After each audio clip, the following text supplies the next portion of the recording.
First off, I wanted to thank everyone for helping me hit 100 subscribers on YouTube. I'm so grateful that you all consider me either entertaining or insightful enough to hear what I have to say. If there's any future video ideas you want me to make, please leave it in the comment section.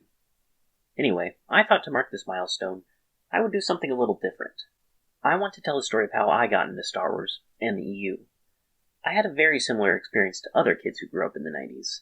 I watched the original trilogy films, but I really got involved with Star Wars through the prequels. I think I was aware that there were Star Wars books, but I didn't know how important they were to the franchise as a whole. I assumed, like a lot of other casual fans, that they weren't officially canon and didn't read them, though I saw the covers at the library, and I would wonder what they were about. After Attack of the Clones came out, which I thought was pretty good, the Clone Wars multimedia project kicked off. Since Episode 2 was the very beginning of the Clone Wars, and Episode 3 was the very end, it was up to the expanded universe in that time period to tell the events of the Clone Wars. It was ingenious, because it was 3 years in between movies, and the actual Clone Wars lasted 3 years. So it was like fans of Star Wars got to experience the true definitive Clone Wars in real time. It was then when Genndy Tartakovsky's Clone Wars microseries aired on Cartoon Network, and it blew my mind. It was so good. It had so much story with such little dialogue. And even if you didn't read any Clone Wars books or comics, this series perfectly bridged episodes 2 and 3. I still remember how blown away I was by Obi-Wan fighting Dirge, or when General Grievous first showed up.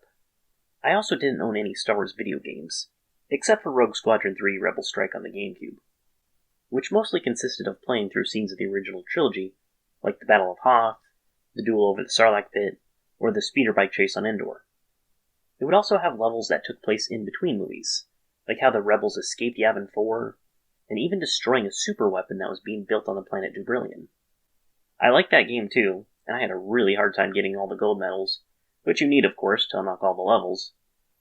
Then one Christmas, I actually got my first Star Wars book, Legacy of the Jedi, which told 4 stories. The first one was Dooku as a Padawan, then the second was Dooku as the Master, and Qui-Gon as the Apprentice, then Qui-Gon as the Master and Obi-Wan as the Apprentice, then finally Obi-Wan as the Master, and Anakin as the Apprentice.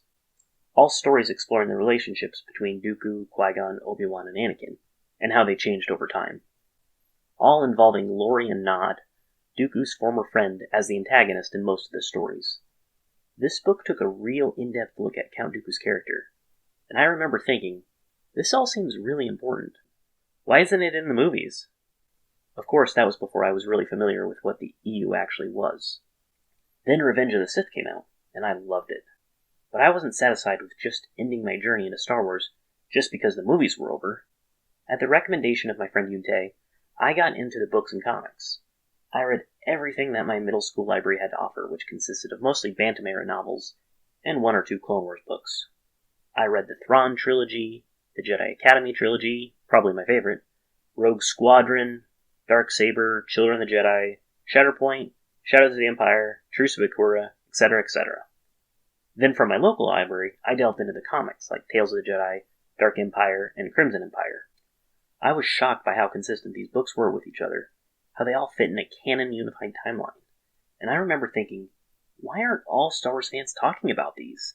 They literally continue the story past the films, and they're all canon. Who doesn't want to know the story of Han and Leia's kids? Eventually, Yuntae stopped reading Star Wars and moved on to different interests. Then I eventually moved on to other things too, mostly because I didn't have anyone to talk to Star Wars about anymore. But before that happened, I remember he did talk about this powerful ancient Sith Lord, Darth Bane, and how amazing he was. So I was very curious about this Darth Bane. At high school, I didn't really keep up with Star Wars as much. I remember seeing the trailer for The Force Unleashed and thought it looked absolutely amazing, but I watched Yahtzee's review on Zero Punctuation about The Force Unleashed, and he said the Wii version was so bad compared to the PS3 or the Xbox 360 version. So I didn't bother getting it. All I had at the time was the Wii. I also saw the trailer for the 2008 Clone Wars movie, and remember thinking it looked like shit. All the characters' hair looked like they were carved from wood, and it was just a very unappealing look. Also, it got bad reviews, so I decided not to watch it when it came out. A few years later, I was hanging out with my friends, and my friend John basically went over the whole plot of The Force Unleashed 1 and 2, and I remember thinking, wow, this plot has a lot to do with clones. Eventually, I did get a PS3, as well as Force Unleashed 1 and 2, and I played through them. They're a lot of fun. Messing around with the Force was the best part. In 2011, I went on a road trip with my parents, and was checking out books to keep me occupied on the road. To my surprise, I found out that they eventually made a Darth Bane novel, the Sith Lord that my middle school friend used to talk about. I read the book during the trip, and as anyone who's read the book will tell you, it was even better than I was expecting. It was the perfect entry point for someone who was getting back into the EU. I eventually read the second and third books, too. At that point, I was ready to read the Star Wars books that I never got around to. In 2012, I became roommates with my friend John, who was even more into Star Wars growing up than I was, especially in regards to the video games. He owned all 19 books of the New Jedi Order, and he let me borrow all of them. Vector Prime was another one of those books that I saw in bookstores and libraries that had a very interesting cover. It looked very creepy with that skeleton-looking thing on the front. But it took place 25 ABY. When I was a teenager, I think the furthest into the timeline I got was Crystal Star, which was 14 ABY. Even the Corellian trilogy seemed so far in the future, and the New Jedi Order took place even further after that. It was hard to imagine. It took me a while, but I read them all. John also let me play KOTOR 1 and 2 on his Xbox. And it's safe to say that since then, I've been a hardcore fan of the EU, and I haven't looked back. I reread the books that I read in middle school. I went around and read the ones that I haven't. I've played all the old games. I subscribed to the Old Republic. I even watched TCW. It was a glorious time. Unfortunately, it would all come crashing down. When Disney bought Lucasfilm on October 30th, 2012, I was super hyped. It made me want to read the Star Wars books even faster, because I wanted to catch up, because of course, Episode 7 would take place where the expanded universe left off. Why wouldn't it, I thought? Then on April 25th, 2014, they announced that the expanded universe was made non-canon and was now called Legends. Even worse, it was discontinued in favor of this new canon. As fans, Disney and Lucasfilm wanted us to move on from the EU and be excited for this new canon. But I was not. On that day, I was reading the book Republic Commando Hard Contact. But at one point I thought, is there a point for me to keep reading this? But I decided not to give up on Star Wars, and especially not the expanded universe, even if Lucasfilm wanted me to. I made the Facebook page Continue the Star Wars Legends universe, and discovered that there were many fellow EU fans online who felt the same way I did, and still feel that way. At the point of making this video, there are over 13,000 people who have liked that page.